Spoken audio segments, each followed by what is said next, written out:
Come close now. Let your breath fall gently. The world can wait. Tonight, we return once more to Bag End, but not the way we left it. The fire is burned to embers. The teacups are stacked, though slightly askew. A few crumbs still linger near the hearth, and the dwarves are gone. Bilbo awoke to a quiet house. Too quiet. No footsteps, no humming, no overturned armchairs or clanking mugs. Just stillness and a note, scrawled in thick dwarfish script with an ink blot at the corner.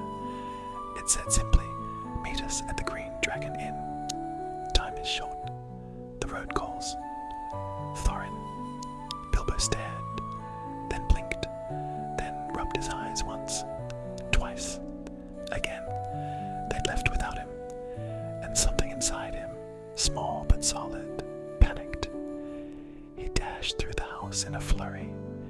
His waistcoat was buttoned crookedly. His handkerchief, folded and refolded, ended up in the wrong pocket. No breakfast, no proper boots, not even time for a farewell glance at the pantry. He flung open the round green door and stepped outside, into the fresh morning air, into the wind, into the unknown. It wasn't graceful, it wasn't noble, it wasn't even organized, but it was a beginning, and beginnings are allowed to be messy. Down the road he ran, past garden fences and curious hobbits, his hair tousled, his breath short, his heart thumping like a runaway kettle drum. And just when he feared he'd missed them forever, he spotted them. 12 dwarves and a wizard, already far ahead, turning a bend beneath the trees. He shouted, waved, stumbled a bit on a loose stone, and someone, Balin perhaps, turned and smiled. They waited. That Bilbo would remember. They waited. He reached them breathless, cheeks flushed, vest crooked, without so much as a biscuit in his pocket. But he was there. He had come. And sometimes showing up is its own kind of bravery. They welcomed him in, with chuckles and claps on the back, and a joke or two about breakfast. Gandalf only gave him a knowing smile. No words were needed. Not now. They walked for hours that day, over hills, through groves of whispering trees, and along hedgerows heavy with summer green. Bilbo was quiet. He listened. He watched. The world outside the Shire was wider, the air different, the sounds unfamiliar.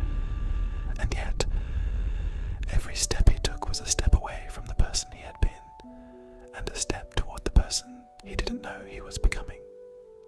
He ached a little. His legs weren't used to hills.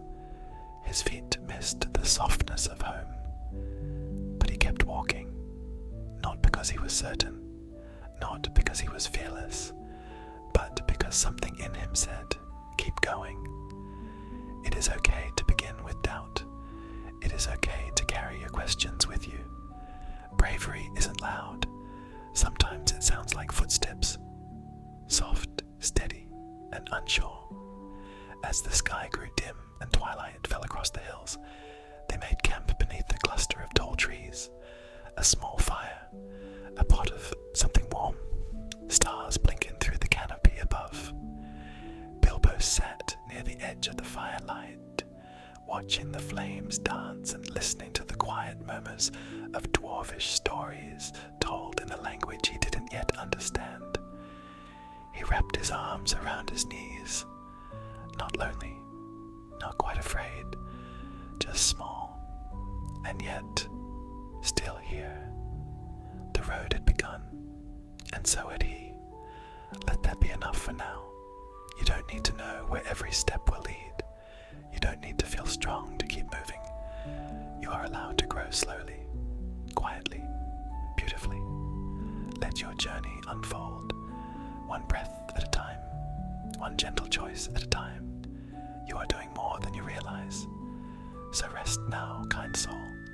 Let the road ahead come softly, step You are moving forward even now, even here, even in your sleep.